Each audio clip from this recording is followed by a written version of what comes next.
Il est 18h04, donc une présentation rapide comme à notre habitude avant de laisser la parole à Jacques Rigal. Donc rebonjour à toutes et à tous et bienvenue dans le cadre de ce webinaire BIM et intelligence artificielle, quelle perspective pour l'architecte. Webinaire animé par Jacques Rigal, lequel est formateur, consultant expert BIM, dirigeant de Projet J, qui est spécialisé dans la transition numérique du BTP. Ajoutons bien évidemment que depuis l'arrivée de l'IA, Jacques est spécialiste, bien évidemment, de l'intégration de l'IA au niveau des outils et processus du BIM. Alors, c'est une présentation très courte. Jacques prendra un court temps pour se présenter, bien sûr, davantage. Avant de laisser la parole à Jacques, deux informations, l'une à propos d'ILO, la seconde concernant nos modes de communication. Vous le savez, ILO Formation a été créé à l'initiative de l'Ordre des architectes Occitanie en 2012. Notre raison d'être est bien évidemment de répondre à votre obligation de formation en vous proposant des formations de qualité puisqu'elles sont toutes testées en amont par des membres du CROA ou des adhérents avant de vous être proposées. Nous proposons bien sûr des webconférences gratuites donnant lieu à attestation de formation à ce sujet. Dès demain, depuis la plateforme Zoom, je précise, vous devriez recevoir ces attestations de formation dans vos mails. Regardez dans vos spams si elles ne s'y cachent pas. Si tel n'est pas le cas, Daniel Théot sera ravi de les formaliser manuellement. En revanche, comme ce n'est pas une activité prioritaire, vous pouvez peut-être attendre une semaine à 10 jours avant de les recevoir dans vos boîtes mail. Mais Daniel Théot ne faillit jamais et vous les envoie toujours. Nous appartenons aussi au réseau de la formation continue des architectes et réseau créé par l'Ordre national et les ordres en région. Nos administrateurs sont bien évidemment architectes. Et j'ai oublié de mentionner que nous pouvons co-concevoir à vos côtés et en compagnie bien évidemment des experts formateurs qui travaillent avec nous, des actions, voire, soyons fous, des dispositifs de formation adaptés à vos besoins. Au niveau de nos modes de communication, vos caméras, vos micros sont coupés, vous l'avez repéré. En revanche, le fameux onglet Q&R que vous avez déjà utilisé est notre outil de communication privilégié. Je rajoute que Jacques répondra à vos questions.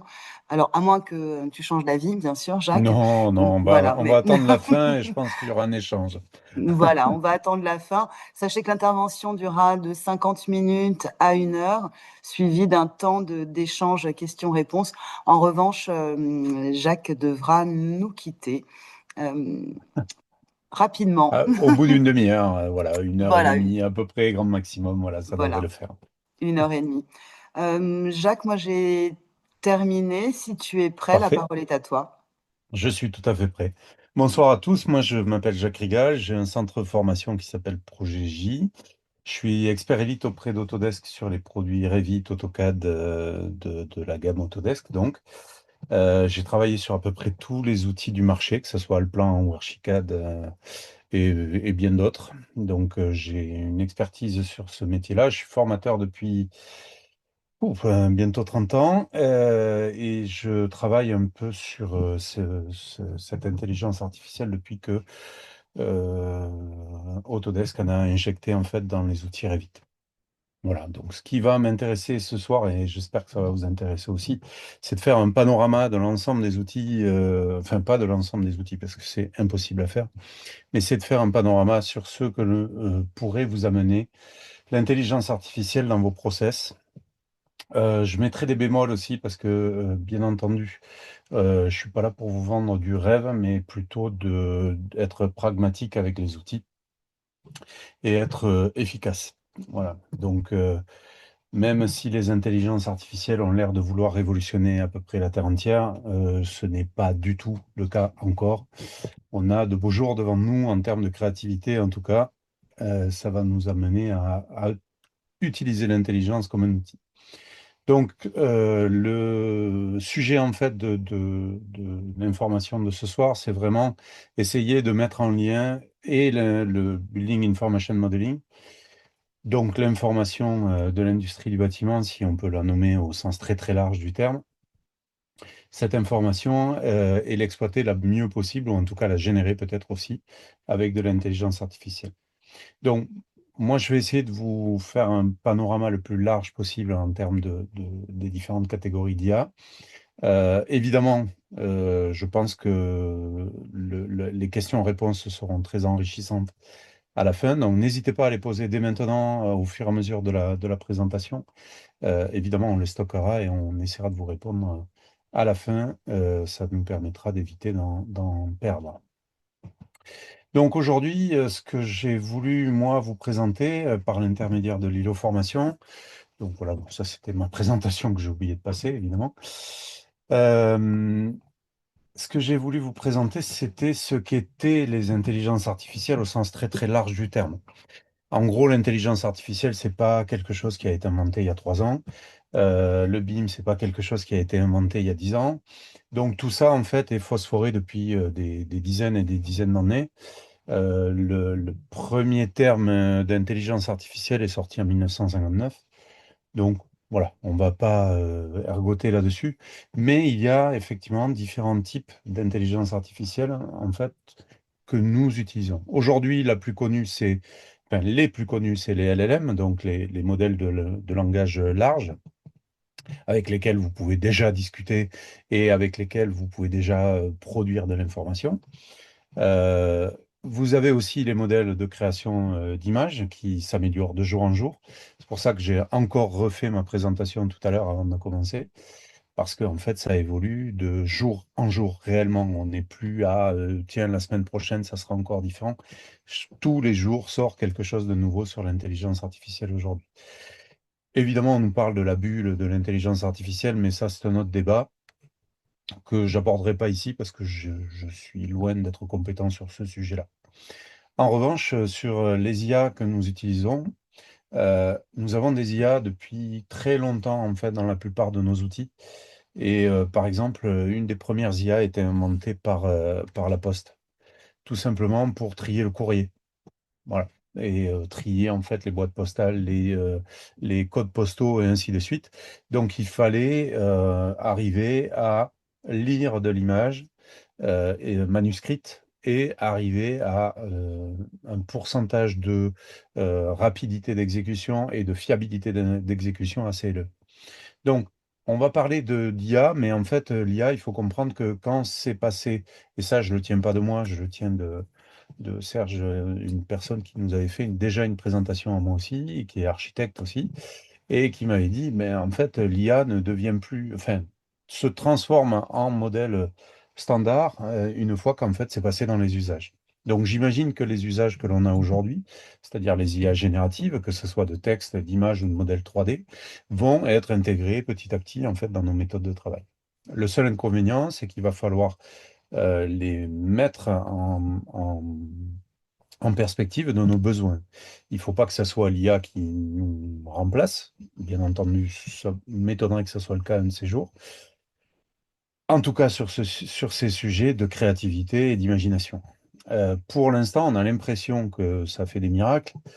Je ne suis pas tout à fait de cet avis. Ça fait pas vraiment des miracles. Ça fait des choses très rapidement, beaucoup plus rapidement que nous. Ça solutionne beaucoup de problématiques que nous pourrions nous poser et sur lesquelles nous passerions beaucoup de temps, mais ça fait pas de miracle. En l'occurrence, ça ne recrache que ce que ça a appris. La première chose, par exemple, sur les intelligences d'analyse, pour nous, aujourd'hui, ça va être d'analyser en fait l'ensemble des pièces d'un marché très rapidement. Par contre, ça va être quelque chose qui va augmenter notre capacité à produire vraiment de l'information.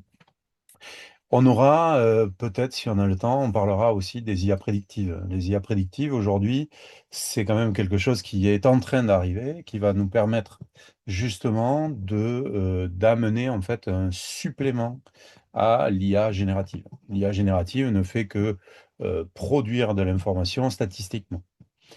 Qu'on parle d'image, qu'on parle de modèle 3D ou qu'on parle de texte, c'est de la statistique pure. C'est-à-dire, en l'occurrence, elle va essayer de trouver les meilleures réponses à la question que vous lui avez posée statistiquement. En revanche, l'IA prédictive va nous permettre d'anticiper certains éléments et ça va être plutôt intéressant puisqu'elle va se baser effectivement sur de l'historique, mais elle va pouvoir prédire comment un bâtiment va vieillir, par exemple, comment un bâtiment va consommer. Donc, en l'appliquant à nos métiers, je pense que ça pourra devenir très intéressant. Aujourd'hui, c'est émergent, hein, ce type d'IA. On n'est pas encore sur de l'IA prédictive, en tout cas grand public. Alors pourquoi ça fait ce boom-là aussi, les IA génératives? C'est que en fait, ces IA sont rendues publiques, voire gratuites pour certaines. Si vous prenez DeepSeek, si vous prenez Gemini, alors je ne parle pas des versions pro, bien entendu, ou ChatGPT, ou même d'autres, elles sont gratuites et donc délivrées au public. L'intérêt, c'est que du coup, bah, il y a une forte adhésion, vous l'avez constaté, et c'est sûrement pour ça que vous êtes là ce soir. Mais il faut comprendre qu'en fait, ces IA passent par plusieurs typologies d'apprentissage et l'implémentation de ces IA, en fait, va être suivant la méthodologie que j'ai mis dans l'approche, en fait, sur la colonne de droite. En l'occurrence, on a d'abord, et il faut le savoir, on apprend aux intelligences artificielles en faisant de l'apprentissage supervisé.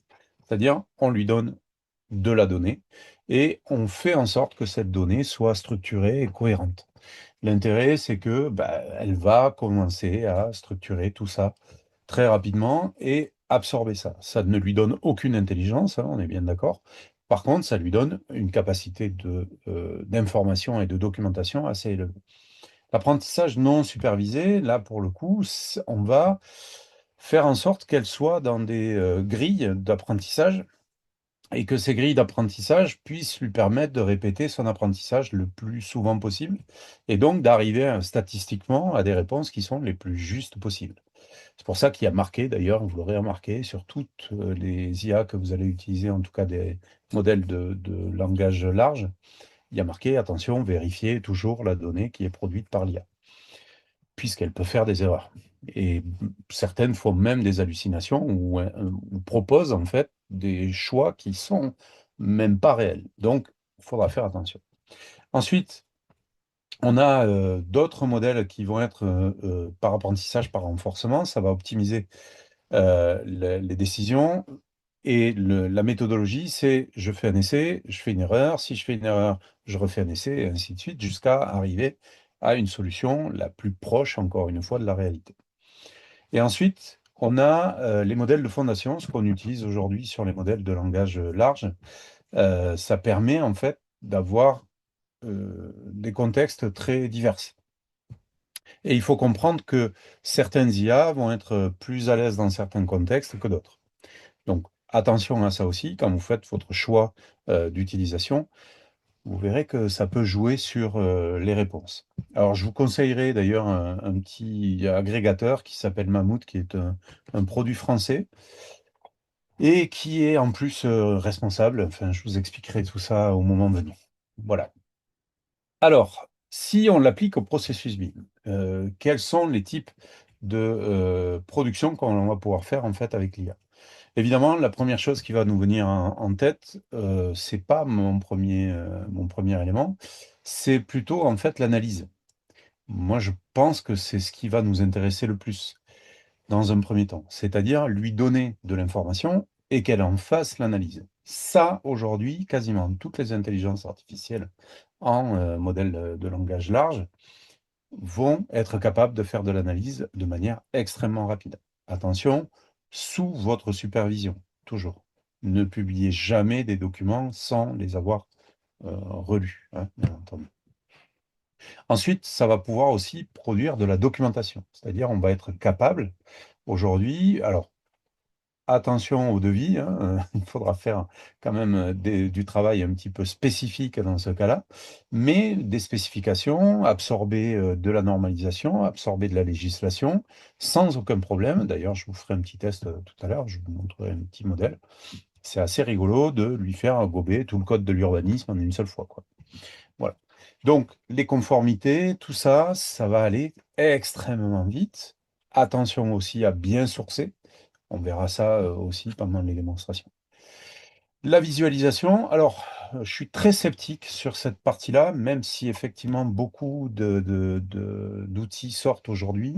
Notamment, vous avez dû entendre parler de Nano Banana, de plein d'autres, de Render et plein d'autres sur le marché. Moi, je reste sceptique aujourd'hui. Pour l'instant, c'est pas toujours satisfaisant, en tout cas, ce que moi, j'arrive à produire. Il y a soit des erreurs dans la façon dont j'ai m'exprimer à ces générateurs de visualisation, soit bah, il y a des approximations ou carrément des modifications d'échelle directement dans les plans. Donc, ça peut être compliqué à utiliser. Donc, moi, je suis assez sceptique sur cette partie-là, même si je trouve quand même extrêmement magique de pouvoir produire une image en quelques secondes. Ça ne remplace pas encore un bon modeleur 3D avec un graphiste 3D derrière, hein. Même si ça l'améliore et si ça va nous encourager à produire ça. Et d'ailleurs, je vous montrerai des produits sur ce sujet-là. En termes de production, moi, ce qui va m'intéresser dans la production, c'est qu'on peut effectivement faire ce qu'on appelle du design génératif. Alors, le design génératif, il est évident que en architecture pure, je trouve que ça n'apporte pas grand-chose. En revanche, sur des éléments répétitifs, sur de l'aménagement, sur euh, des éléments relativement contraints dans des espaces un peu complexes, bah, ça peut être intéressant de demander à l'intelligence artificielle de nous sortir 3, 6, 10, 20, 30, 40 solutions très rapidement et de travailler à partir de ces solutions-là. Ça ne veut pas dire que ce seront des solutions qui sont immédiatement acceptables, mais ça peut nous donner en fait des bases de travail intéressantes. Et suivant les critères que l'on va produire et donner et informer à cette intelligence, ben, on va être capable d'affiner de plus en plus vers l'idée que nous nous faisons de cet aménagement, par exemple. Évidemment, encore une fois, si je vous dis aujourd'hui, vous, en plus en tant qu'architecte, vous êtes des producteurs de création, je ne vais pas vous dire, ben non, ça produit à votre place. C'est absolument pas le cas pour moi, en tout cas. Ensuite, il y a effectivement, dans le processus BIM, on parle beaucoup de détection de conflits, on parle beaucoup de pilotage, on parle beaucoup de réalisation des ouvrages accélérés ou en tout cas de meilleure qualité. Ben, je pense que là, pour le coup, les intelligences artificielles pourraient vous aider là-dessus et on verra qu'on pourra augmenter certains des produits sur lesquels nous travaillons s'ils sont ouverts au développement avec quand même un petit peu de compétences malgré tout, on arrive à faire pas mal de choses. L'intérêt de l'IA, c'est qu'elle va vous accompagner justement sur ces sujets-là. Alors, on va passer à la prochaine diapo. Alors, sur la documentation intelligente, alors, le terme intelligent, je me méfie toujours, mais sur la production de documentation par rapport à de la normalisation, l'intelligence artificielle, pour le coup, va nous aider énormément. Parce que je ne sais pas si vous avez déjà lu la norme BIM, hein, la 19650, et puis toutes les autres, hein, c'est quand même pas très digeste. Alors c'est intéressant parce que ça nous donne des bonnes pratiques et des mises en route de projets intéressantes, mais il est intéressant de s'appuyer sur une intelligence artificielle à ce moment-là pour justement produire des plans d'exécution, des chartes ou des conventions, voire même certains protocoles. Et notamment, ceux pour lesquels j'ai eu les meilleurs résultats, ce sont les protocoles à l'intégration, en fait, au CDE. Les CDE, c'est les Common Data Environment, c'est-à-dire les plateformes sur lesquelles vous travaillez, vous partagez, vous créez en fait de nouveaux utilisateurs avec de nouveaux droits, avec des partages particuliers, et ainsi de suite. Et là, l'IA est très intéressante. Et notamment, aujourd'hui, chez Autodesk, par exemple, ils ont intégré en fait un assistant IA à leur plateforme ACC. Encore une fois, c'est un exemple, mais vous verrez que ça va venir de plus en plus, de toute façon, dans tous les produits. La demande est tellement forte qu'ils ne peuvent pas passer à côté. Évidemment, les protocoles de production BIM, là, sont aussi extrêmement intéressants, étant donné que l'IA va standardiser la méthodologie. Alors attention, il faudra l'informer correctement sur la standardisation, bien entendu, mais elle va pouvoir automatiser un grand nombre de tâches sur la création des protocoles. Ce qui fait souvent d'ailleurs défaut dans le processus BIM, c'est que les protocoles sont soit mal écrits ou pas écrits du tout, ou alors pas suffisants pour qu'on soit à l'aise justement avec ces méthodologies. On peut aussi demander à l'intelligence artificielle de faire de la vérification. Je ne parle pas encore de l'IDS, mais on va y venir. Mais la vérification aussi sur des documents que vous allez proposer. Par exemple, une cohérence, alors attention aussi aux typologies d'intelligence que vous allez utiliser, mais de la cohérence, par exemple, sur une offre que vous faites, qu'il n'y ait pas de redondance, qu'il n'y ait pas d'erreur, qu'il n'y ait pas de répétition trop importante dans votre document. Vous pouvez faire relire vos documents. Euh, Évidemment, de la correction orthographique, mais bon, ça n'a pas beaucoup d'intérêt là aujourd'hui. Mais ça peut, vous pouvez le confronter, par exemple, aussi à d'autres normes, à des documents techniques unifiés ou tout autre élément que vous pourriez utiliser durant votre conception. En revanche, évidemment, pour ceux qui ne connaissent pas l'IDS, c'est les informations enfin, c'est les spécifications de livraison de l'information. C'est-à-dire, en gros, quand vous livrez une maquette numérique, en théorie, on vous a demandé, en tout cas, le BIM manager du projet a dû vous demander de produire certaines catégories de paramètres et de les présenter à l'intérieur de la maquette numérique. Si ces documents, enfin, si ces informations ne sont pas contenues dans la maquette numérique, elles peuvent être contenues dans une base de données à part, hein, bien entendu, fichier Excel ou toute autre base de données qui accepterait cette information. Mais l'IDS va nous permettre d'automatiser justement une grande partie de cette vérification en permettant de dire, bah, tiens, dans l'ensemble des murs, il me faut le coefficient thermique. Voilà. Si il n'est pas présent, ben, j'aurai en fait des warnings avec des numéros identifiant mes objets et je pourrai aller chercher ces objets. Eh bien, toute cette partie-là, maintenant, on va commencer à pouvoir l'automatiser. Je vous montrerai un petit cas d'usage très rapide tout à l'heure.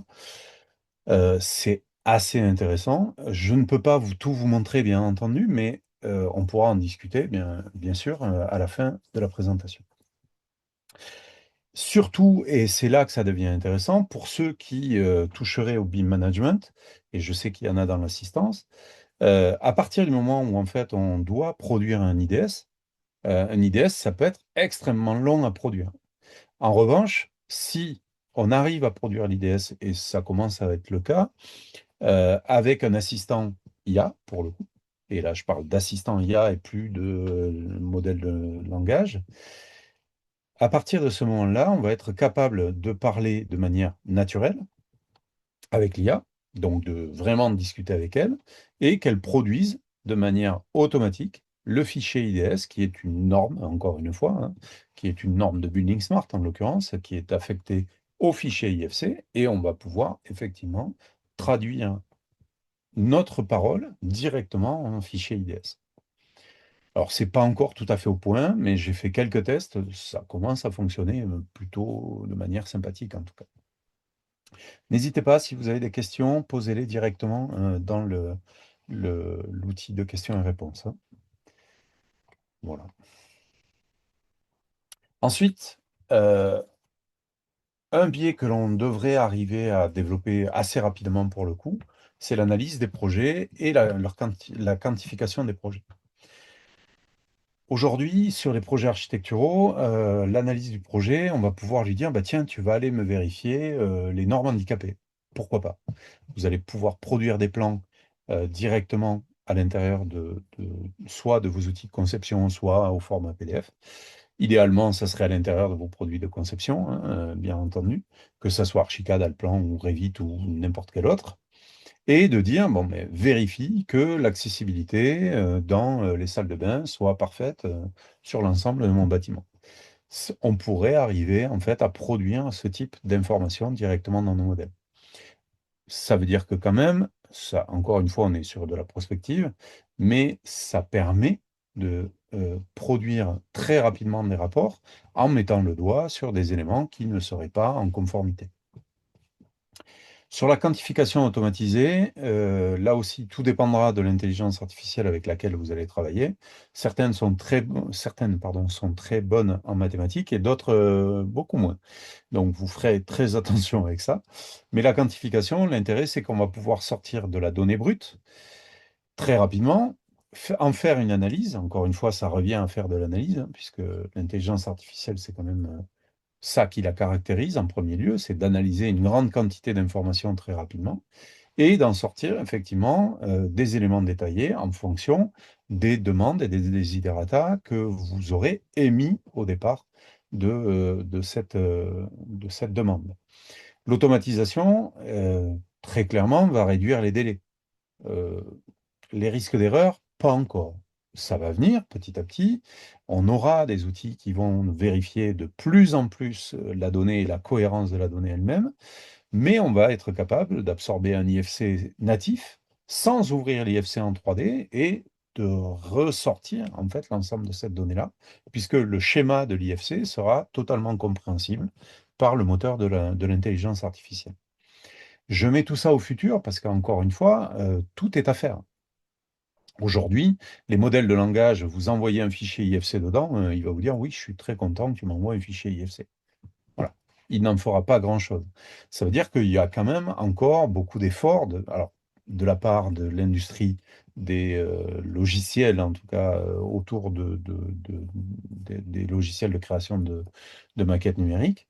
Mais aujourd'hui, vous prenez une maquette numérique native, ça ne fonctionne pas. En revanche, on va avoir de plus en plus, comme BIMlogic par exemple fait en ce moment, vous permettre d'avoir en fait de l'intelligence artificielle directement intégrée dans votre outil de production. Et à ce moment-là, on va commencer à pouvoir lui faire produire soit du code Python pour arriver à faire justement tout ce dont nous avons besoin, soit carrément des automatismes directement sous forme de boutons dans l'interface de Revit pour arriver en fait à produire vos desiderata. Si nous continuons vers la suite, parce que je voudrais avoir un peu de temps pour vous présenter deux, trois petites choses, il y a évidemment la production d'images et la visualisation augmentée. Alors ça, bon, ne vais rien vous cacher, c'est mon intelligence artificielle qui l'a marqué, ça, visualisation augmentée. Qu'est-ce que ça veut dire, visualisation augmentée? On en a parlé plein de fois sur plein de sujets très différents. Aujourd'hui, attention. D'abord, faisons de l'image fixe qui tient la route avec des proportions qui soient cohérentes. Vous voyez l'image qui est au-dessus, elle n'est pas issue de plan. Elle a été faite par une intelligence artificielle. C'est d'ailleurs pour ça que je l'ai mise. On va se rendre compte très vite qu'on passe à travers notre architecture, qu'il y a pas trop d'incohérences, mais si on commence à jeter un œil un peu plus précisément, ben, on va voir des incohérences. On a des ombres qui ne sont pas forcément aux bons endroits, on a des réflexions qui ne sont pas forcément aux bons endroits, mais pour faire des preuves de concept, ça peut être intéressant de partir d'une maquette blanche et de l'envoyer directement dans l'intelligence artificielle et de la laisser produire. Ça peut être intéressant de lui dire, bah, tiens, je veux avoir 50 itérations avec l'ensemble du nuancier pour justement arriver à produire quelque chose qui, moi, va m'intéresser. Lui, il le fera beaucoup plus vite que de prendre le temps d'aller chercher chacun des éléments du nuancier, de le faire sur Photoshop et ainsi de suite. Vous aurez vos 50 images en quelques secondes. C'est très rapide. Sur l'animation, je suis plus optimiste parce que ici, l'animation va s'intégrer, je pense, à nos moteurs de rendu habituels, c'est-à-dire des Twinmotion, Enscape et autres. On va avoir en fait dans la prospective, en tout cas de ce que je vois arriver, et notamment Chaos Group a sorti Veras, qui est justement déjà dans un outil de production qui conserve le contexte. Parce que la grosse difficulté, c'est toujours de conserver le contexte. Pour une intelligence artificielle, une image, c'est un bruit. C'est une bouillie de points. Une bouillie sur Alplan, j'en sais rien. Pour être honnête, je n'ai pas de visée sur Alplan. Je ne sais pas comment Nemetschek va développer Alplan aujourd'hui. Mais il est possible que ça soit dans les tuyaux. Il faudra se renseigner auprès d'eux. Je ne suis pas revendeur, malheureusement, en Alplan, ni même Autodesk. Ok, d'accord. Émilie me dit, je crois que c'est mort déjà. Ok. Je suis pas si sûr que ça quand même, parce que Nemetschek se remue en ce moment pas mal. Donc, aujourd'hui, ce que l'on va pouvoir produire, et même à partir d'une image fixe, on va pouvoir produire en fait une animation architecturale. Donc ça peut être intéressant, encore une fois, pour présenter des preuves de concept, pas encore des rendus très aboutis, bien qu'il soit très abouti, mais encore une fois, si on le regarde dans le détail, on va avoir des problématiques, soit de proportion, soit de fausseté, soit de une fenêtre est devenue une porte, ou une porte est devenue une fenêtre, et ainsi de suite. Aujourd'hui, Il n'y a pas d'intelligence à proprement dit à produire de l'image. La production d'image n'est que le fait d'un entraînement de l'intelligence artificielle. Alors, on ira voir Render tout à l'heure. J'ai fait un petit test avant de commencer. C'est très intéressant. Le seul inconvénient, c'est que ça n'arrive pas toujours à produire exactement ce que nous attendons.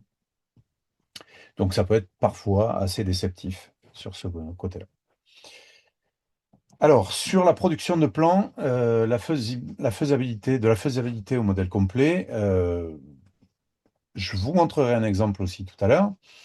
L'aide à la faisabilité, si on prend des outils comme Forma ou d'autres qui sont d'ailleurs dans le même créneau, sur de la faisabilité, c'est très intéressant parce qu'on a un agrégateur aidé par l'intelligence artificielle qui nous permet de produire de l'urbanisme très rapidement, de faire de l'étude d'ensoleillement, de l'étude thermique, de l'étude carbone aussi, pourquoi pas, et booster à l'intelligence artificielle. Donc ça, aujourd'hui, c'est plutôt efficace et plutôt fonctionnel. Si on parle que de format, ou en tout cas de ces produits concurrents, je ne connais pas tous les produits concurrents, mais aujourd'hui, ça devient de plus en plus efficace. On peut modéliser de mieux en mieux à l'intérieur de ces modèles-là. On peut y injecter d'ailleurs de la maquette numérique directement, au format IFC par exemple, et on est en capacité de faire énormément d'analyses, de l'analyse au bruit urbain, ainsi de suite. Tout ça fonctionne plutôt bien, à des modèles qui sont assez proches de nos normes en France puisque, encore une fois, là aussi, il y a cette problématique. Mais je pense qu'on va s'adapter de mieux en mieux, grâce à l'intelligence artificielle, aux différentes normalisations, des régionalisations des logiciels. Vous saurez pas, enfin, je pense pas qu'il y ait l'un d'entre vous qui puisse me dire aujourd'hui, ben, Revit, Alplan, Archicad sont parfaitement faits pour la norme française. Donc, peut-être, ça aussi, ça va nous amener à amener de l'information supplémentaire et absorber justement cette information sous forme de normalisation. Sur la production de maquettes numériques, je vais vous faire un petit exemple avec un autre outil qui s'appelle ERA, je crois, IPAR, pardon, qui lui a la possibilité de prendre un plan 2D et d'en faire une maquette 3D. Bon, vous verrez le résultat tout à l'heure. C'est prometteur. C'est intéressant, ça peut être rapide et utile dans certains cas d'usage de nos pratiques, mais aujourd'hui, je ne pense pas que l'avenir, ça soit ce type d'outil-là. L'avenir, c'est vraiment de l'assistanat directement dans les outils de production que nous avons, ou de faire en sorte d'avoir des modèles spécifiquement entraînés sur les outils sur lesquels nous travaillons aujourd'hui, qui nous permettent de mieux produire et de produire de manière plus efficace. Ça, par contre, je pense que c'est plus intéressant de le voir sous cette forme-là. Sur la production de plans 2D, alors bon, je vais le citer, mais AutoCAD aujourd'hui utilise énormément d'intelligence artificielle pour la reconnaissance d'objets, pour la reconnaissance de blocs automatiques. Il y a énormément de choses qui se fait de manière très rapide. Il y a des hallucinations, comme dans toutes les intelligences artificielles, mais comme c'est piloté par un opérateur, je trouve ça plus intelligent que de le laisser faire complètement. Alors, aujourd'hui, nous sommes bien d'accord que toutes les IA que vous utilisez ou que vous avez utilisées sont en ligne. C'est très bien, c'est très accessible, c'est très rapide, surtout. Vous avez dû le remarquer pour ceux qui utilisent l'intelligence artificielle depuis un petit moment. Les premiers prompts sur ChatGPT ou DeepSeek ou Gemini ou tout autre modèle de langage sur Internet a vraiment boosté la réponse. C'est-à-dire aujourd'hui, en quelques secondes, vous avez une réponse rapide, sauf à demander une réflexion plus longue. Et d'ailleurs, ce modèle de réflexion est assez intéressant parce que on peut lui dire comment réfléchir, on peut lui l'amener à réfléchir dans notre méthodologie de pensée ou dans nos méthodologies protocolaires que nous avons mis à l'agence aussi. Ça peut être intéressant de partir sur cette information. Donc l'accès est immédiat, on est bien d'accord. Bon, il est immédiat tant qu'on a Internet, hein. Le jour où on n'a plus Internet, on n'a plus d'intelligence artificielle. Il faut être clair. La puissance de calcul est évidemment virtuellement illimitée. Les mises à jour sont systématiques et rapides, ça c'est plutôt intéressant en termes d'avantages, puisque à chaque fois que le modèle va se mettre à jour, d'autant plus si vous êtes abonné à un modèle, vous aurez en fait les dernières mises à jour et donc les dernières capacités. La collaboration aujourd'hui est de plus en plus facilitée. Je ne sais pas si vous savez, en tout cas, mais je vais vous le dire. Aujourd'hui, vous pouvez produire des documents, notamment sur Notebook LM par exemple, en étant plusieurs opérateurs à travailler dans le même document. Donc c'est plutôt intéressant, je vous le montrerai aussi. J'ai beaucoup de choses à vous montrer, donc je vais aller un petit peu plus vite. Et évidemment, les coûts initiaux sont absorbés par la masse et donc, c'est pour ça qu'on arrive à avoir des intelligences artificielles à 20 euros par mois, alors on pourrait imaginer quelque chose de beaucoup plus cher. Et évidemment, s'il y a un pic d'activité, normalement, automatiquement, on n'a pas de perte de puissance, puisque bah, tout se met en automatisme pour que le data center prenne plus de place ou moins de place. L'inconvénient, c'est que si on n'a pas Internet, ben, ça ne marche pas. L'autre inconvénient, et il n'est pas des moindres, surtout dans nos métiers, c'est la confidentialité. Et aussi, par la même occasion, la souveraineté sur vos données. À partir du moment où vous donnez de la documentation, vous glissez un PDF à lire ou n'importe quoi à une intelligence artificielle, euh, ne croyez pas que ça reste sur votre machine. Ça va évidemment sur les serveurs et ça va permettre effectivement d'entraîner plus tard la prochaine version. Ça n'entraîne en aucun cas, et jamais d'ailleurs, l'intelligence que vous êtes en train d'utiliser. Le modèle que vous êtes en train d'utiliser, il est fini. Il n'y a pas de deep learning automatique. Ça entraînera le modèle suivant. C'est-à-dire, plus nous utilisons l'intelligence artificielle, plus nous la rendons responsive. C'est-à-dire, elle est capable de nous répondre de mieux en mieux en fonction des requêtes que nous lui faisons. Évidemment, le respect du RGPD, euh, vous connaissez nos relations avec les États-Unis. Autant vous dire que le RGPD, le règlement donc, général de protection de vos données, hein, bien entendu, je n'ai pas encore parlé de droit d'auteur, mais je vois que ça rentre dans la discussion. Mais déjà, le RGPD devrait protéger la totalité des données que nous mettons à disposition.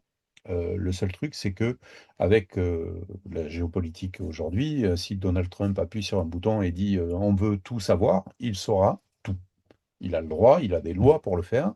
Comme la plupart des intelligences artificielles que nous utilisons sont hébergées aux États-Unis ou sont issues de sociétés états-uniennes, très clairement, nos données peuvent être distribuées à l'État américain sans aucun problème. Si on parle de droit d'auteur, évidemment, si vous mettez des images de vos rendus, par exemple, ou des plans, ou des choses comme ça, euh, l'intelligence artificielle actuelle ne s'en servira que comme historique. En revanche, euh, ChatGPT, OpenAI ou tout autre alors, je dis OpenAI, mais ça peut être DeepSeek. Alors, DeepSeek, ça sera encore pire parce que là, on n'a aucune sorte de savoir sur où partent nos données en plus. Elles partent en Chine, mais on ne sait pas où. Euh, Entraîneront probablement le prochain modèle. Ce qui sous-entend que bah, quand vous utilisez une intelligence artificielle gratuite, bah, le produit, c'est encore une fois vous et ce que vous lui donnez. Si vous l'utilisez payante, vous avez la possibilité, dans quasiment toutes, la possibilité de demander à ce que vos données ne soient pas utilisées pour entraîner les prochaines versions de l'intelligence artificielle. Du coup, vous conservez les droits d'auteur. Attention, le droit d'auteur est très simple en France, hein, il faut prouver en fait l'antériorité de la production de l'information. Le seul inconvénient, c'est qu'un plan, si on le modifie et qu'il est reproduit par une intelligence artificielle, comment on peut définir que c'est l'intelligence artificielle qui s'est inspirée ou pas inspirée? C'est tout le débat actuellement.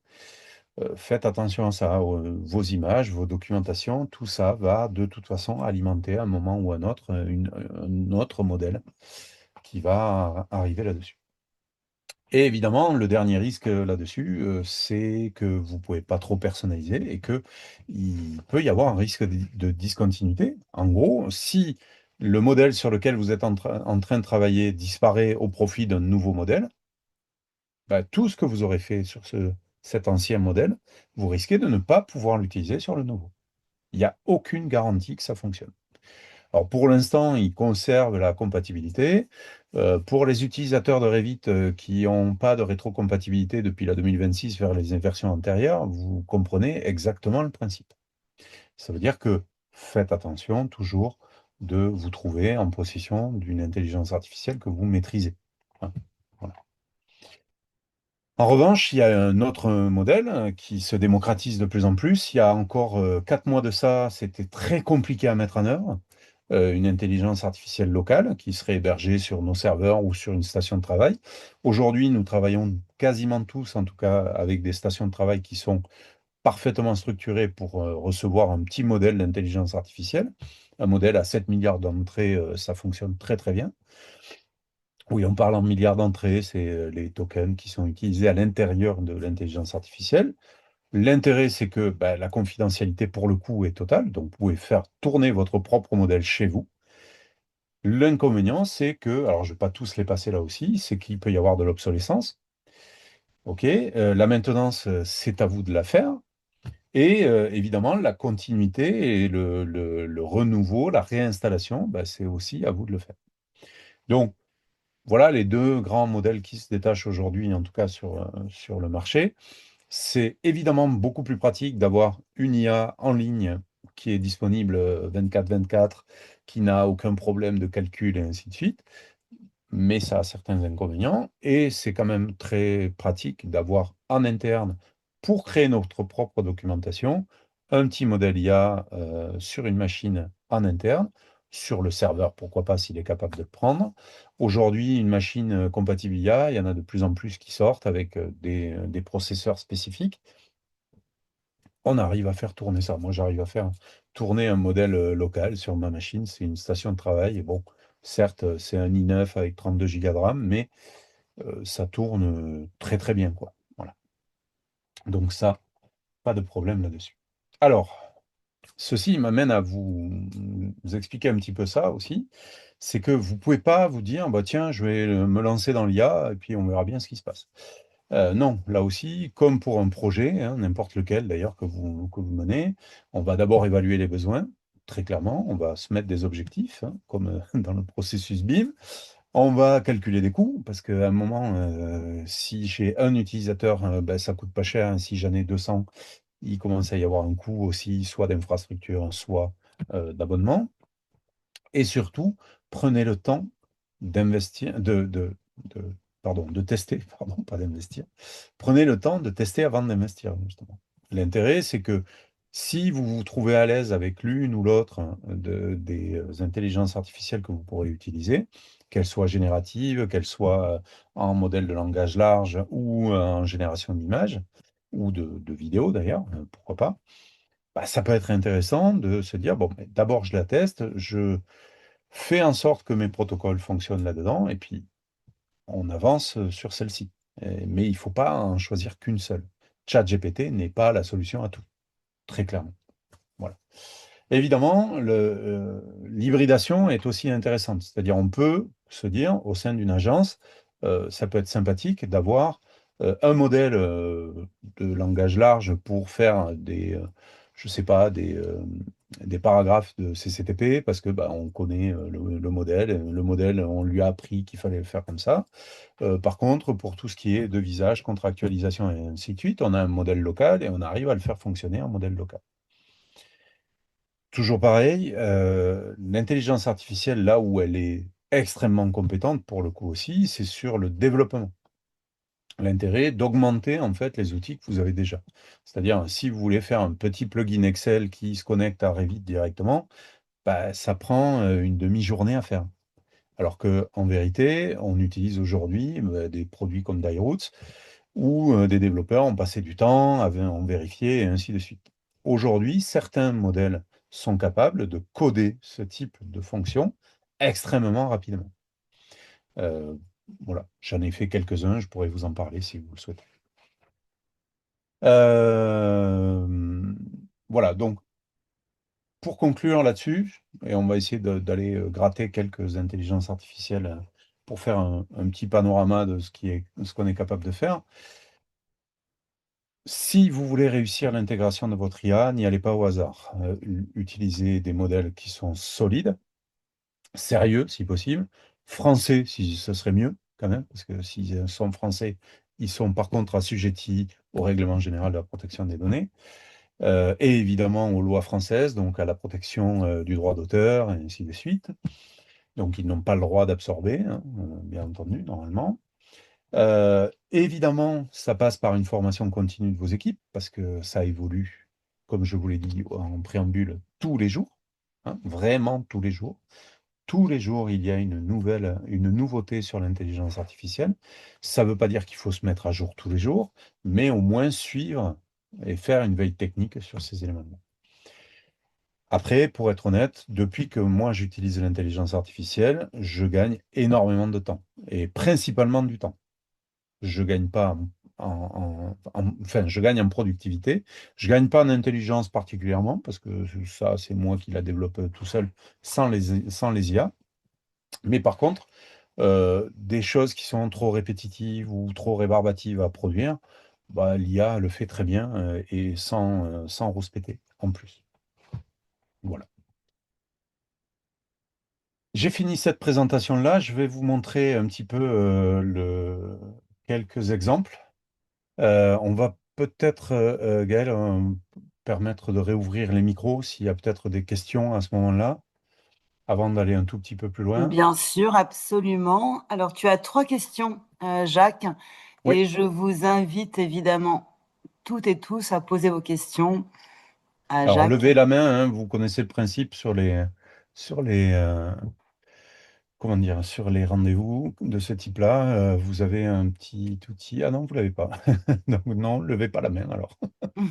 Je savais pas que tu l'avais pas activé. D'accord, ok. Non, Bon, n'hésitez pas à poser vos questions en tout cas si vous en avez. dans l'onglet Et QR, on l'avait voilà. signalé au début, mais cela dit, il y a eu pas mal de retardataires. Donc, je le rappelle, hein, vous pouvez poser vos questions à Jacques dans l'onglet QR, onglet qui se situe en bas de la plateforme Zoom si vous passez votre souris. Et donc là, tu as trois questions. Deux de la part d'Émilie et une Oui, alors j'ai d'Hugo. déjà répondu à Émilie parce que Alplan, je ne sais pas quels sont les plans justement de la maison mère qui s'appelle Nemetschek, qui est aussi propriétaire d'Archicad. C'est, je pense, de toute façon un passage obligé. Je pense qu'il ne se précipite pas parce que, encore une fois, l'intelligence artificielle à intégrer dans des modèles de création 3D, je ne suis pas sûr que ça soit au point aujourd'hui. Autodesk qui va avec des pincettes, ils l'ont annoncé cet été là aux Autodesk Université, que ça allait venir. Ils n'ont pas dit que ça serait immédiat, mais on en a déjà un petit peu dans AutoCAD, pas du tout dans Revit, un petit peu sur ACC, ça je le sais, c'est sûr et certain. Mais aujourd'hui, Nemetschek, je ne sais pas quelles sont les annonces qui peuvent tourner autour de ça. Par contre, ça peut être intéressant de faire un agent qui va vérifier que Nemetschek ne produit pas ce type d'informations-là sur de la veille technologique, par exemple. Parce que l'IA fait ça très bien pour le coup, sous forme d'agent. Oui. Les droits d'auteur, j'ai répondu un petit peu aussi tout à l'heure, hein, bien entendu. Effectivement, les droits d'auteur, faites attention. Dès que vous allez sur des choses un petit peu complexes, ou pas très catholiques, notamment DeepSeek, hein, je vais le nommer comme ça c'est fait. Mais DeepSeek, c'est une intelligence artificielle chinoise. Nos données sont absolument absorbées immédiatement. Alors, par contre, c'est un moteur qui est très performant, très léger. Et en intelligence artificielle locale, pour le coup, c'est très intéressant. Parce que c'est un tout petit moteur qui prend pas beaucoup de place, qui prend pas beaucoup de capacité machine et qui est très performant. Voilà. Donc ça évite justement cette problématique de droit d'auteur. Euh, qui c'est qui a dit? J'ai l'impression qu'ils sont moi. C'était Émilie. J'ai enlevé. Ok. Bon, je vais continuer. Je vais vous en présenter quelques-uns, en tout cas ceux que moi j'utilise couramment. Aujourd'hui, j'utilise beaucoup ChatGPT. J'ai un abonnement à ChatGPT et donc je peux produire ce qu'on appelle des GPTs. Alors, si vous utilisez Gemini, ce sont des Geminis. Voilà, ils ont été très, comment dire, imaginatifs. Et si vous utilisez Mistral, donc le chat de Mistral, vous pouvez créer ce qu'on appelle des agents.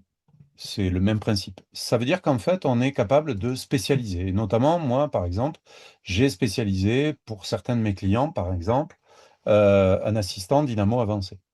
Ça veut dire qu'en fait, j'ai fait en sorte que cet assistant absorbe la totalité de l'aide de Dynamo, absorbe les codes API de Revit et soit en capacité d'aider en tout cas un utilisateur à produire en fait un code Dynamo. Ça peut être intéressant, c'est très rapide, très efficace. Et en plus, comme l'intelligence artificielle est capable de faire du code Python derrière, bien, par exemple, j'ai produit un outil qui produit des worksets à la volée à partir d'un fichier Excel. Ça m'a pris, allez, une petite heure à faire. Le code Python a été copié-collé à l'intérieur d'un code bloc de Dynamo et ça fonctionne très bien. J'ai suivi aussi une autre formation sur la RE 2020, par exemple, qui n'est pas une mince affaire. Et je me suis permis, du coup, de me faire un petit guide basé sur les sites Internet qu'on m'avait mis en référence, en fait, dans la formation. Ce qui veut dire que là, je peux poser n'importe quelle question sur la RE 2020. J'aurai une réponse qui est sourcée, en tout cas. Ça ne veut pas dire qu'elle est juste. Faites attention à ça aussi, parce que c'est soumis à interprétation de l'intelligence artificielle. Et donc, j'ai fait ce type d'élément-là. Je prends la question tout de suite après, mais je veux juste vous montrer celui-ci. Je me suis fait un petit assistant de transcription. Celui-ci, je peux même d'ailleurs vous le mettre en lien si vous voulez. Je ne sais pas si j'ai le droit de le faire, ça aussi. On va copier le lien et puis je vais. Ah, moi, je ne peux pas poser une question? Ah, Si, je je peux poser. pense, non, tu peux pas, Jacques. Je Si, suis là, hein. voilà. Donc, je le mets en lien. Hop là, j'ai fait une bêtise. C'est ça. Si, voilà. J'ai répondu à Paul, pardon. C'est pas grave. Je l'ai mis dans la question de Paul. Celui-ci, vous pouvez l'utiliser. C'est en fait un GPT que moi j'ai créé que vous pourriez utiliser. Par exemple, toutes mes réunions que je fais en Teams, je les enregistre. Enfin, je les retranscris plutôt. C'est automatique, hein, bien entendu, puisqu'il y a maintenant tous les outils, que ce soit Zoom, Teams, j'en passe, sont tous capables de retranscrire textuellement la réunion. Je donne la retranscription à cet petit assistant et il me crée un PV de réunion. Voilà. Il est tout à fait capable de le faire en quelques secondes, ce qui me permet d'éviter de faire mes propres PV de réunion. Évidemment, je les relis avant de les envoyer. Il y a parfois des choses qui ne sont pas très bien faites. Ça, c'est quand j'oublie de relire. Mais voilà. Donc, ça permet de traiter ceci. Alors, Paul, tu as posé la question, l'IA pourra-t-elle à terme prendre en compte les facteurs comme le climat, l'orientation et autres paramètres propres au lieu du projet dans la génération des plans? Alors, c'est déjà le cas. C'est déjà le cas. Si tu prends les outils comme Forma ou concurrents d'ailleurs, tu as la possibilité justement de prendre en compte toute la partie thermique, ensoleillement, éclairement, études de bruit sur l'environnement et des outils d'analyse de cycle de vie sont aussi capables de faire ça. Alors, c'est pas intégré au modèle, en tout cas à nos modèles de production, c'est-à-dire encore une fois Archicad, Allplan ou Revit, mais ça va venir de plus en plus. Encore que je dis non dans Revit, mais je crois que dans Archicad ça y est aussi. Il y a un insight. Alors le seul inconvénient, c'est qu'on n'est pas à la norme RE 2020. On est proche parce que c'est à peu près les mêmes normes aux États-Unis qu'en France, de moins en moins, mais voilà, ça donne une idée générale. Ça ne fait pas le travail d'un thermicien, par contre. Voilà, pour être très clair. Oui, pour la RE 2020, je peux envoyer le lien aussi. Alors attention, hein, c'est pas la Bible complète de la RE 2020, hein, c'est vraiment avec les sites actuels qui ont été fournis. J'ai suivi juste le MOOC de construction durable. Voilà. Un modèle qui va être intéressant et qui va beaucoup vous intéresser. Alors moi, j'en ai fait un sur la norme BIM, par exemple. Je ne sais pas si vous connaissez ce principe-là, c'est Notebook LM. Notebook LM, en fait, vous pouvez lui mettre l'ensemble des sources que vous voulez analyser. Et lui vous permet de produire en fait de la documentation à partir de ces sources et ne va travailler que à partir de ces sources-là. Ce qui veut dire que c'est vous qui donnez les références en fait au modèle. En gros, ce modèle-là, mis à part si vous lui dites je t'autorise à aller sur le web, n'ira pas sur le web, prendra uniquement les sources que vous avez mis ici. Vous reconnaissez par exemple les sources de l'ISO 19650, les 6 volets, puisque maintenant il y a un sixième volet qui est sorti. Et ces 6 volets, en fait, l'IA comment dire, va l'analyser et vous pourrez poser toutes les questions en fait sur la normalisation. Ça marche avec quasiment toutes les documentations. Je ne vous cache pas que je l'ai aussi testé sur des dossiers de consultation d'entreprise ou des appels d'offres de maîtrise d'œuvre. Et vous lui faites manger tout l'appel d'offres. Et évidemment, vous pouvez vous informer, poser des questions, voir les incohérences entre le DPGF et le CCTP, et ainsi de suite. Voilà, c'est très intéressant à travailler avec ce système-là. Alors attention, là aussi, notre LM, c'est du Google. Normalement, on est en Europe, donc ils n'ont pas le droit d'utiliser nos données, d'autant que là, il nous garantit que ces données-là sont bien les références que nous avons produites. Après, est-ce qu'ils utilisent ou pas? Ça, je suis incapable de vous répondre. Merci Thierry. Bonne soirée. Alors, je vous ai parlé de Mammouth tout à l'heure. Mammouth a ceci de particulier. Alors, vous pouvez l'avoir aussi en installation. Je l'ai ici. Tac. Le voici. Alors, j'ai perdu un truc. Bon, c'est pas très grave. L'intérêt, c'est que quand vous posez une question, voilà, vous avez accès à tous ces modèles-là en même temps. Ça vous permet de vous faire des tests. C'est pas très cher, ça coûte 24 euros par mois pour avoir l'ensemble de ces modèles. Vous avez en fait une possibilité à 10 euros par mois. C'est un abonnement qui est au mois, pas annuel. Donc ça veut dire que si le mois suivant vous ne payez pas, ben, vous n'avez plus l'abonnement. Vous n'êtes pas enchaîné à un abonnement long en tout cas. Et vous voyez que vous avez les modèles les plus classiques, c'est-à-dire Mistral, Claude, GPT, DeepSeek, Gemini, Llama et Grok. Et il faut savoir que Mammouth étant une société française est soumis au RGPD et donc garantit le règlement général des protections des données, ce qui est plutôt pas mal, ce qui veut dire que nos données ne seront pas utilisées. Toujours pareil, allez fouiller systématiquement, d'accord, dans les paramètres en fait de vos comptes. Bon, moi je ne vais pas vous y laisser très longtemps, mais c'est ici qu'il y aura tous les réglages. Première chose aussi à faire, si vous utilisez un Gemini ou un chat GPT, allez décrire comment vous voulez qu'il vous réponde. Vous avez un onglet personnalisation. Vous pouvez tout personnaliser, tout ce que vous voulez. Je ne vous montre pas tout, bien entendu, parce que ça, c'est ma sauce interne. Mais sachez que vous pouvez lui demander de vous répondre dans un langage particulier, de telle ou telle façon, de l'obliger à sourcer aussi, ça c'est très important, et l'obliger à vous répondre qu'il ne sait pas, s'il ne sait pas.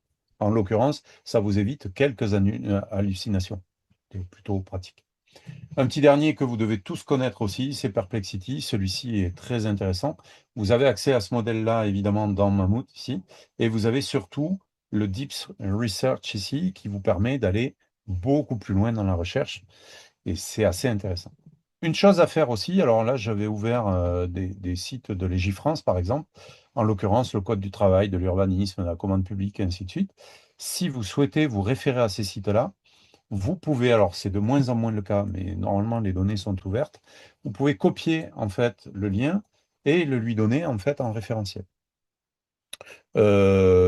Fais-moi un résumé de ce site et des règles principales.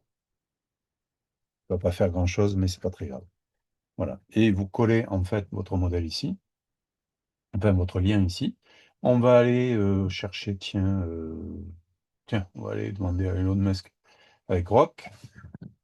Et évidemment, si la réponse n'est pas suffisante ou pas suffisamment réglementée ou pas suffisamment définie, vous pouvez, à l'aide de cet outil-là, reprompter vers un autre modèle.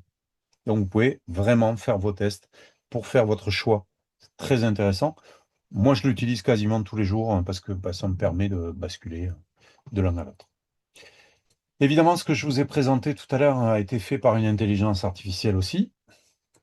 Par exemple, l'ensemble de mes cours de mon centre de formation me permet, l'intérêt de Mammouth, Oui, alors quel est l'intérêt de Mammouth? C'est de pouvoir utiliser tous les modèles d'IA en même temps, pour la génération d'images, pour la recherche et pour l'analyse.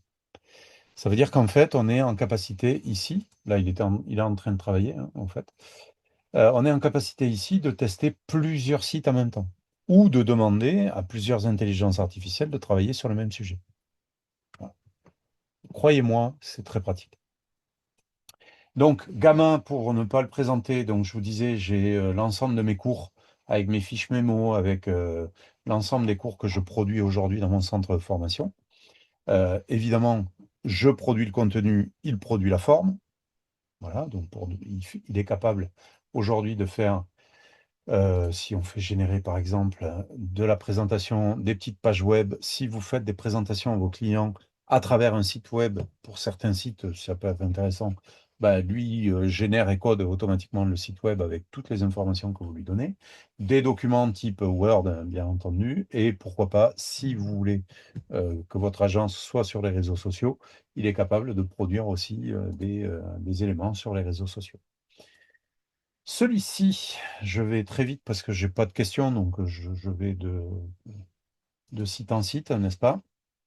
Celui-ci est intéressant dans le cas où vous faites du space planning, principalement, pas de l'architecture, hein. Pourquoi? Parce que vous avez une vision 2D et 3D et vous pouvez très rapidement, en fait, produire des options et produire, en fait, des niveaux et de l'aménagement, en fait, à l'intérieur des sites. Je ne vais pas vous faire une démonstration ici, mais l'intérêt, c'est qu'il va vous produire automatiquement la superficie très rapidement. Merci Jean-Philippe, bonne soirée à toi aussi. Il va vous donner les surfaces de plancher brut, les surfaces nettes placées. Vous allez pouvoir produire du mobilier, des espaces dans le sens que vous voulez. C'est extrêmement rapide et pratique à faire. Lui, il va s'occuper de coder. Alors là, je n'ai pas fait grand-chose, mais il va vous proposer en fait des aménagements. C'est très rapide, ça, bon, ça n'a pas plus d'intérêt que de faire rapidement. Celui dont je vous parlais tout à l'heure, celui qui va vous permettre, alors j'ai perdu, voilà, mon petit modèle, il est là. Tac, je vais prendre un plan et le glisser ici. Et celui-ci est assez rigolo, ça n'est que rigolo, hein, pour être honnête. Il va prendre 7 secondes pour faire en fait un modèle 3D de ce plan 2D. Alors, c'est une preuve de concept, à mon sens. C'est pas un outil efficace parce qu'il ne lit pas encore correctement les plans, mais ça peut être assez intéressant très rapidement d'obtenir en fait des modèles comme ça que l'on pourrait récupérer. Je crois que l'on peut les envoyer en plus en IFC.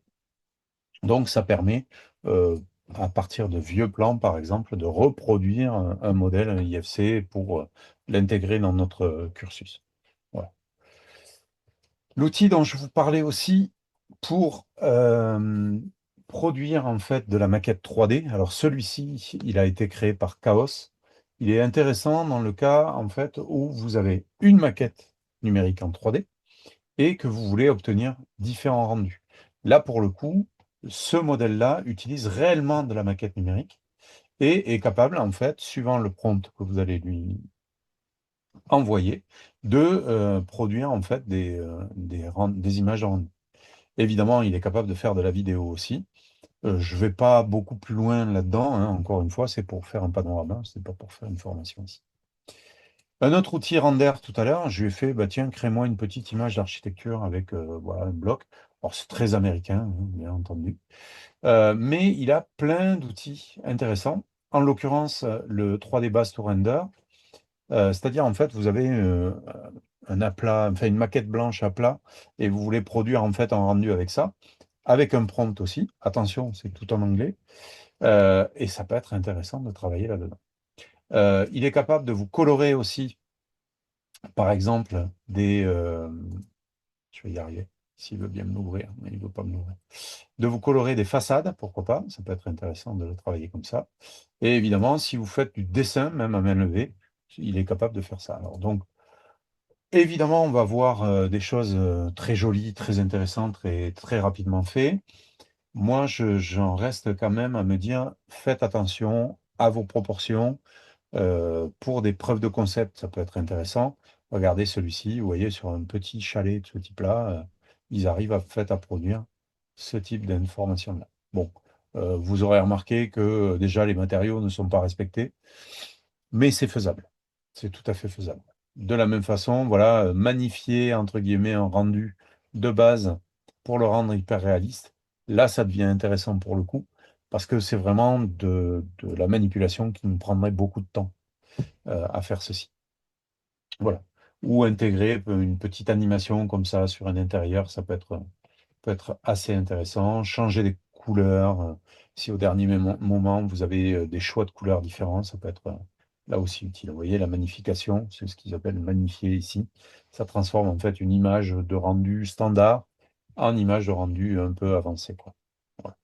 Ça, je trouve que ce modèle-là est intéressant pour ça. Alors là, on va passer au plus aguerri maintenant. Si vous allez sur des outils de création d'agents, je ne vais pas utiliser de termes techniques, ça s'arrête là. Celui-ci sort du lot, pour l'instant en tout cas, c'est Gumloop. Il vous permet en fait de produire vos propres agents en discutant avec l'intelligence artificielle qui produit l'agent pour vous. Voilà. Donc, par exemple, faire un système veille technique, par exemple, sur des sites spécialisés, bah, ça peut être intéressant de le dévouer à une intelligence artificielle qui, par exemple, va vous faire toutes les semaines ou tous les mois un compte rendu exhaustif de tout ce qui s'est fait de nouveautés dans vos spécialités, pourquoi pas. Voilà. Donc ça, c'est intéressant.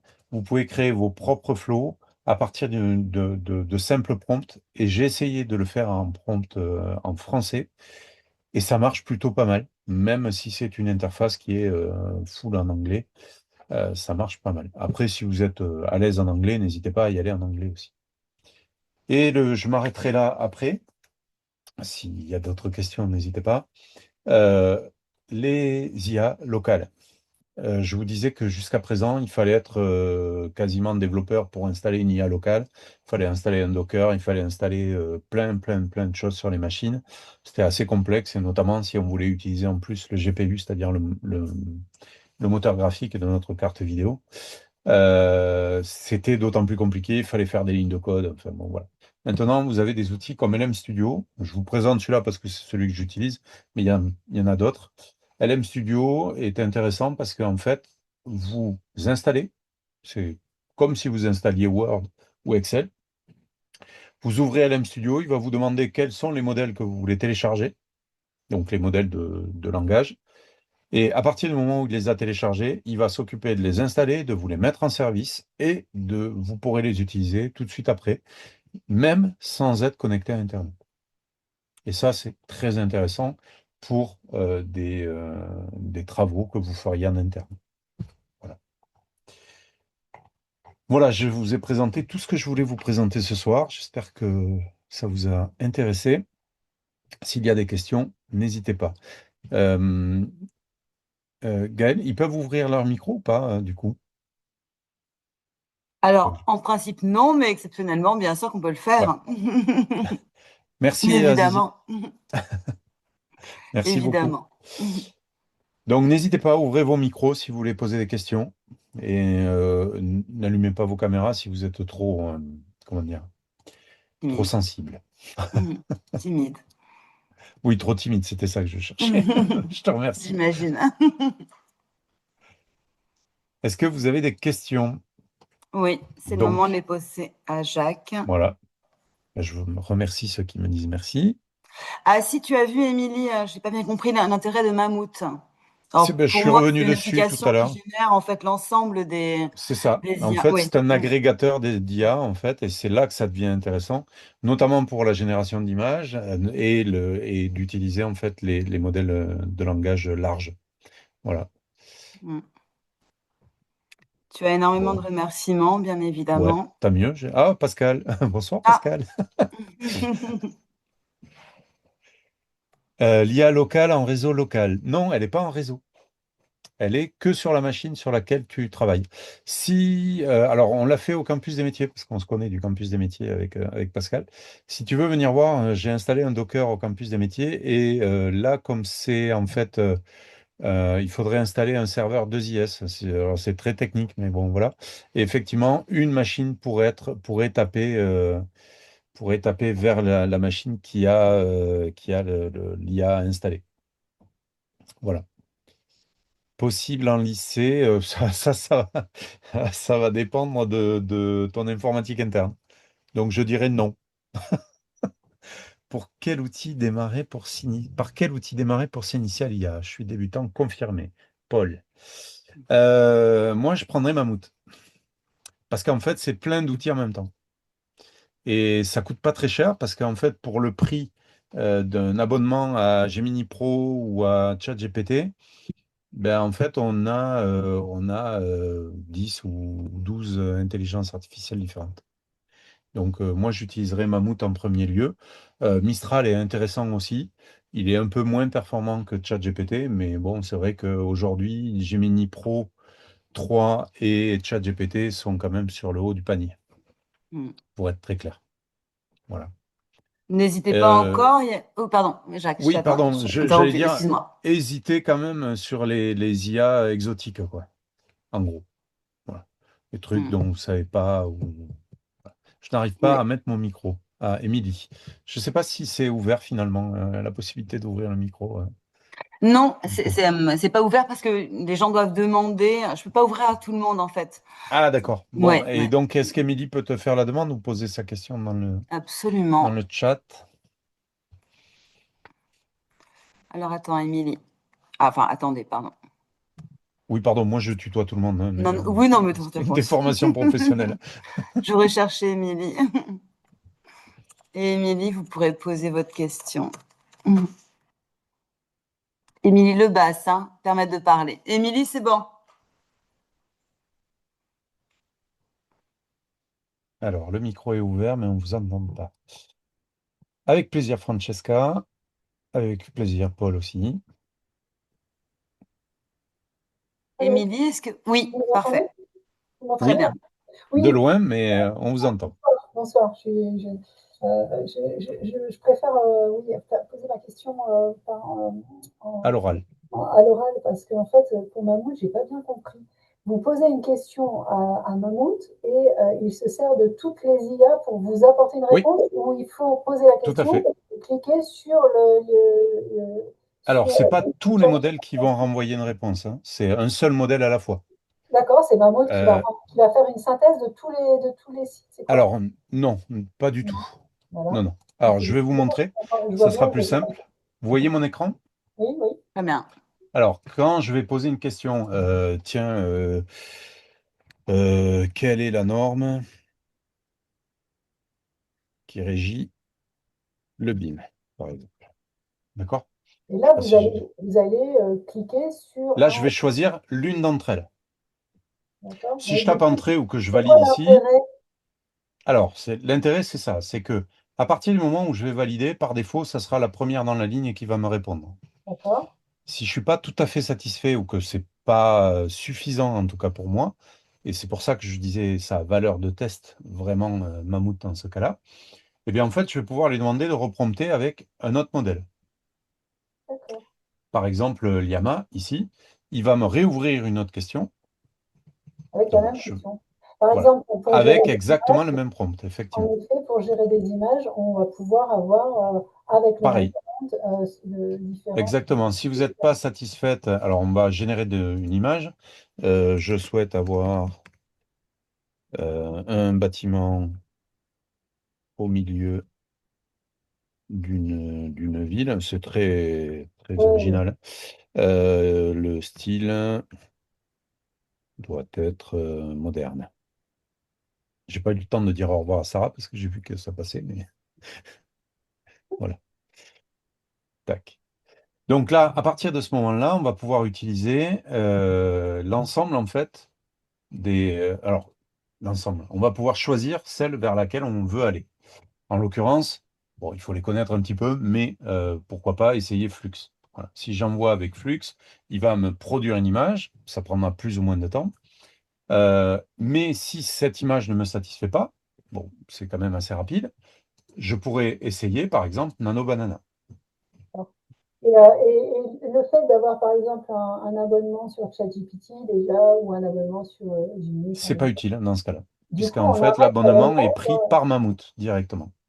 Ah ouais, c'est super intéressant.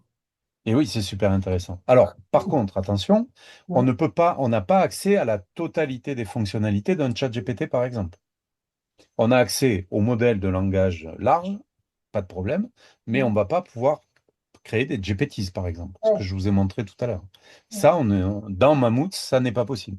En fait, Mammouth vous donne accès au modèle de langage ou au modèle de génération d'images. D'accord, c'est assez Voilà. Mais il ne généraliste. vous donne pas l'entièreté des fonctionnalités de ces modèles-là. D'accord. Voilà. Et du coup, c'est un peu plus protégé que d'aller directement sur ChatGPT. Je Ah pense que non, oui. Je ne d'accord. peux pas le certifier, mais je pense que oui. Alors que la version Pro, normalement, me protège. Oui et non. Ouais, Parce que très simplement, si encore une fois Donald Trump décide, ouais, puisque c'est le chef d'État des d'accord. États-Unis, Ouais, s'il décide que les robinets sont ouverts, ils seront ouverts. ouais. Voilà. Alors que comme nous passons par l'interface de Mammouth, la règle, le règlement général de protection des données est applicable, puisque en fait c'est hébergé ici, en Europe. Oui, plus contemporain que moderne, oui, Paul. Puis Nano Banana a les idées larges hein, par rapport à Flux aussi, par la même occasion. Bon, je ne commenterai pas la capacité que ces modèles-là sont capables de vous faire, mais si vous partez sur ces sujets-là, très honnêtement, la génération d'images, il faut savoir prompter très bien, parce que là, j'ai fait un prompt vraiment de base. Il faut lui donner toujours quelque chose en amont. Ne le faites jamais from scratch. Vous n'obtiendrez jamais, en fait, le résultat que vous attendez. C'est pour ça que je vous ai montré l'outil de Chaos Group tout à l'heure, Veras, qui, lui, part de votre modèle. Et c'est vraiment, en fait, ils ont appliqué de l'intelligence artificielle à un modeleur 3D, réellement. Voilà. Là, ici, bah, parfois, ça n'arrive pas. La preuve. Et juste petite question, est-ce qu'il Oui, existe aujourd'hui, à mon avis pas encore, mais peut-être, vu que je suis pas en veille, euh, une intelligence artificielle dans laquelle tu mettrais une intelligence artificielle genre une fée, dans laquelle tu mettrais le règlement de flux, ton terrain, le programme, le montant des travaux, enfin la totale. non, ça n'existe pas Et ça, encore. tu Par peux la contre, la modifier dans 2 secondes, succession de quoi. ces tâches-là, tu peux les automatiser Ouais. aujourd'hui. Ça ne veut pas dire que tu vas tout faire d'un seul coup, hein, bien entendu, mais Notebook LM que je vous ai montré tout à l'heure, ouais, c'est pas mal aussi, Grok, mais c'est un peu, enfin, bon, bref, je ne vais pas faire de trucs pourris. Notebook LM, par exemple, si tu as un PLU PDF, tu le Mhm. prends, tu le mets dans le Notebook LM, tu lui poses toutes les questions dont tu as besoin. Ouais, C'est extrêmement pratique parce que si le PLU, comme celui qui arrive à Toulouse, puisque moi je suis de Toulouse, il va faire 400 ou 450 pages, j'ai pas envie de le lire, hein, très clairement. Par contre, je vais lui poser des questions. Je suis, tiens, sur tel type de parcelle cadastrale, je vais construire un bâtiment de telle hauteur, ou en tout cas, on va imaginer qu'il fera telle hauteur, il aura telle emprise, il aura tel machin. Quel est ce qui se rapporte dans le PLU enfin, quelles sont les réponses du PLU à ce que moi je suis en train de demander? Ça, c'est tout à fait possible. Et Jacques, c'est Après, fiable ça ou pas? Bon, alors, là, on sur dépasse, mais Notebook bon. LM, pour l'avoir testé justement sur la norme BIM, c'est plutôt fiable parce qu'en Mhm. fait, il ne prend la référence que du document que tu lui as donné. D'accord. Et là, ça devient intéressant parce que il va pas chercher sur le web, tiens, bah, il y a un gars qui a dit que c'était possible. Parce que lui, il ne sait pas si le gars, il a du poids ou pas. Il Hmm, a écrit sur Internet. Mais ça, moi, ça ne m'intéresse pas. Ce qui hmm. m'intéresse, c'est de lui dire, tiens, dans la norme BIM, dis-moi si le terme, ça c'était un clin d'œil à Sarah, mais elle est partie, si le terme convention BIM existe, tu vois, dans la norme. Donc là, on va le faire très simplement. On va lui dire, bah, je ne veux pas prendre toutes les normes. Je ne veux appliquer ma recherche qu'à cette norme-là. Et je vais lancer ma réponse. Et lui va analyser l'ensemble de ces pièces-là, et uniquement ces pièces-là, et va te répondre en fonction de ce qui est contenu dans le document. Mais Notebook LM, c'est Gratuit. ouais, c'est ça. C'était pas ça question. C'est par rapport à ChatGPT ou n'importe quel LM, c'est quoi en fait la différence? Notebook LM, en fait, vraiment par rapport à ChatGPT, il ne reste que dans le contexte dans lequel tu te trouves. Alors, en vérité, Notebook LM, c'est plus un outil pour les étudiants au départ, Ouais. parce que, en fait, ça permet de te faire des cartes mentales de l'environnement. Tiens, je vais t'en montrer. Ouais, Tac, montrer ça. ici. Voilà, on a les parties, on a les cartes mentales pour, en fait, l'apprentissage. C'est Hmm. vraiment un outil qui est très pratique pour ça.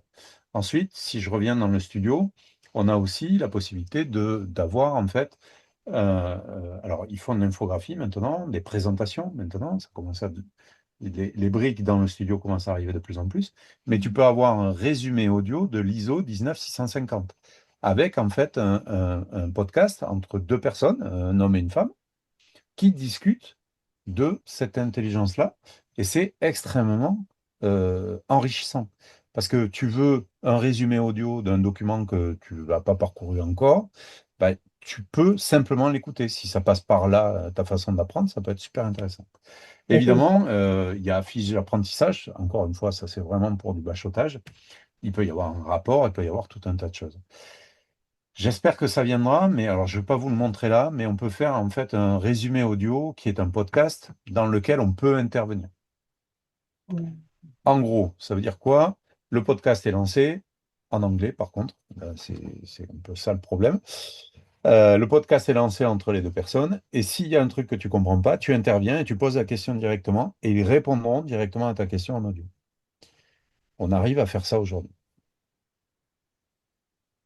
Ma présentation ce soir, c'est pas notre book LM, non. Oui, c'est vrai. Tu as raison, Jacques. Non, c'est vrai, Non, c'est mais pas c'est notre book LM. super. C'est un exemple parmi tant d'autres. Absolument. Voilà. Comment on Et intègre ces sources? C'est du glisser-déposer, mais ça, je vous laisse aller voir notre book LM, parce que je ne veux pas faire de la formation non plus. Eric. mm. Voilà. Il y a Allez vous y Paul qui pose intéresser une si vous question, avez par un quel outil compte. démarrer pour s'initier à l'IA? Paul, s'initier à Ça, j'ai l'IA. déjà répondu. C'est ce Oui, que je oui, pardon, disais. excuse-moi. Mm, C'est soit Mammouth pour tester plusieurs IA en même temps, mm, parce que c'est très pratique, vraiment, et on peut choisir vraiment l'IA avec laquelle on veut travailler ensuite. mm. Soit ChatGPT, pour être honnête, ou Gemini. Voilà. Oui, Vraiment, ok. là, c'est le haut du panier. Évitez les IA comme Grok qui sont un peu partisanes, il faut le dire. Voilà. Mm. Ok, je te laisse lire, Jacques, les questions. Oh Et je ben, sais je que tu les es ai très toutes passées pris. là, ça y est. Bah voilà, super. Là, Alors, j'ai tout passé. Voilà. un grand merci, Jacques Rigal, pour ton intervention. D'une part, pour ton Attends, il en reste expertise. une. Ah, Il en vas-y. reste une. Mm. J'ai vu une appli payante qui permet de créer un dashboard personnalisé. Et je ne comprends pas la question, Mathieu. Alors, Mathieu, je Un peux vous dashboard, qu'est-ce que tu entends comme donner la dashboard? parole. Il faut juste que j'aille rechercher, en fait. Ouais. Et ça sera la dernière question d'ailleurs, mais et Absolument. je suis désolé, je t'ai coupé en vol du coup, Non, Isabelle. absolument pas. Attends, il faut que je retrouve Mathieu s'il n'est pas parti. Mais pour moi, Mathieu est parti. Pourtant, elle vient d'apparaître sa question. Mince, je ne trouve pas Et il dit Mathieu. non, je suis là. Bah, Mathieu, vous êtes là. Je vais essayer de à nouveau. Pardon. Et Comme pourtant, ça, c'est Mathieu, tu incroyable. ouvres ton micro. Ouais, c'est absolument ça. Alors, attends. Je vais arrêter mon partage. Mathieu, où êtes-vous? Je vous recherche. Mathieu, c'est bien un T-H-I-E, non? Oui, alors attends, On est j'ai bien perdu d'accord, ouais. du coup le Non, j'ai truc. Mathilde. Ah, Mathieu, je vous ai. Super. Parfait. Permettre de parler. Mathieu. Donc, Bonsoir. Mathieu, bonsoir. Bonsoir, merci de prendre ma question. Avec Euh, plaisir. oui, ce que je voulais dire, c'était, j'ai vu une appli qui s'appelle Base quelque chose. Et en fait, l'idée, Oh, c'est que base, et on dit dans une conversation à une IA, en fait, je voudrais que tu crées un dashboard, c'est-à-dire bah, sur la gauche, il y aurait mes mails, sur la droite, mon calendrier, sur la droite, il y aurait tous les outils Google Workshop, il y aurait, enfin bon, voilà, une sorte de tableau de oui, bord. On allume oui. son ordi et ça nous le crée à notre place. On aurait juste à lui donner des indications textuelles ou orales. Voilà, je trouve. Oui, j'ai jamais testé, mais j'ai entendu parler de ça. Mais j'avoue que je vois pas l'intérêt, en tout cas, de ça, parce que le Workspace te permet ça déjà. D'accord? Oui, normalement. Et moi, je suis pas fan de les laisser manipuler mes mails aux Ok, ouais, ouais, intelligences artificielles. bon, je connaissais pas le Google Workspace, donc peut-être qu'il Voilà, faut je crois que le fouiller de ce Google côté. Workspace te permet d'accéder à tout et d'avoir en fait une page de démarrage. Effectivement, c'est ça que tu appelles un dashboard, j'imagine. Ouais, Et je crois que si tu le configures bien, tu peux avoir effectivement tous les éléments que tu veux avoir dans ton interface. ok, Moi, quand j'entends dashboard, si tu veux, j'entends plutôt, tu vois, retour d'informations de la part d'un bâtiment, par exemple, en gestion de patrimoine bâti. C'est-à-dire bah, la conso de telle pièce à tel moment, tu vois. Pour moi, ça, c'est vraiment un poste de pilotage dans ce cas de figure. Ça, c'est envisageable avec les jumeaux numériques et ainsi de suite. Mais non, après, je ne connaissais pas, enfin, j'en ai entendu parler, mais je ne connais pas l'appli et je ne sais pas ce qu'elle fait réellement. ok, entendu. Ben, merci beaucoup. Et malheureusement, je ne peux pas être spécialisé dans tout. Il y en a trop, il y en a beaucoup trop, Bien sûr. Jacques, il me semble qu'il n'y a plus de questions, si je me trompe je pas. crois. Je Ouais, crois qu'on a épuisé tout le monde. absolument. Alors, puis c'est peut-être pas quand même. Ah si, on me pose la question pourquoi j'ai Ah, dit IA partisane pour Grok. Grok appartient à Elon Musk et Elon Musk a ouvert toutes les vannes. C'est-à-dire, vous pouvez balancer autant de contre-vérités que vous voulez sur Grok et il le prendra comme argent comptant. Donc, c'est pas une bonne idée. Je pense pas en tout cas. Comment peut-on en apprendre plus? Ben, il faut passer par l'ILO, demander des cursus de formation. Je crois que c'est ça le mieux. Merci beaucoup, Eric, en tout cas. Moi, merci Gaël pour cette opportunité. Je vais vous saluer à tous, mais un grand merci à tous pour votre attention. J'espère que j'ai intéressé tout le monde et que je vous ai appris deux, trois trucs. Et encore une fois, merci Gaël de cette opportunité. oui. Alors, Et un au grand plaisir. merci. Oui, grand plaisir. Et je notais plein de choses. Avec un grand plaisir, d'une part, pour ton expertise, deux, ton élan en faveur de l'IA, mais aussi ta prudence, Mm. ta connaissance au niveau du droit et tes références, concernant bien évidemment les règles européennes. Je pense à tout ce que tu as annoncé concernant la RGPD. Et puis, et ça, je pense que c'est un point un peu majeur et tu l'as particulièrement, je pense, bien abordé, c'est-à-dire protéger aussi l'activité des architectes en ne donnant Oui, pas tout aux IA et en étant effectivement d'une prudence absolue, quoi. Et, et voilà, entre élan, prudence, oui, responsabilité et cadre oui. contractuel et Et il ne faut le connaissance, voir que comme un outil, pas voilà, autre chose. oui, tout à fait, tout à fait. Et j'ai apprécié la géopolitique parce qu'il y avait beaucoup de géopolitique aussi et moi, Eh, ça me malheureusement, satisfait. ça compte encore aujourd'hui, quoi. Malheureusement. Oui, heureusement. Espérons que ça se calme, tout ça. Super. Voilà.